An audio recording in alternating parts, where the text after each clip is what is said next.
आपण मैंने ए छतु पाइले ना पाई ना आम बाड़ी तो फुटी से आम पाई जाइचु। मो पुष्पाली ब्लॉग टी ये आरंभ करुच्ची।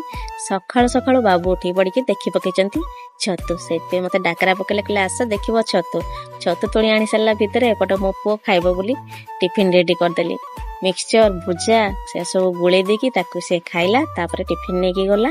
तापर मु रोसे करने बसीगली रोसे भी करनेली। रोसे सरला बाबू कहले चलो जीवा टाइल्स देखापी। तापर टाइल्स देखी गला बेलू रास्तार बाबू कहले चलो किसी खाई नवा। तापर चॉप तरकारी टिके खाई नेलु। खाई नहीं कि बाहरी पड़लु पुणी आने जाकि पहुँची गलु से जगार।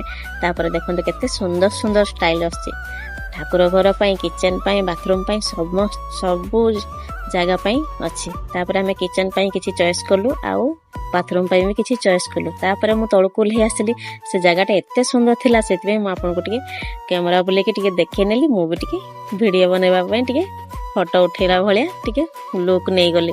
तापर गाड़ी रे लोड करी किछि नहीं आसिलु। संध्या बाजी गला मो पो मैगी भाजी देला टिके मैगी भाजी देकी ताको बढ़िया से बनै कि एते सुंदर टेस्ट लागुथिला। आमे मा पो बसी के पूरा खाई नेलु।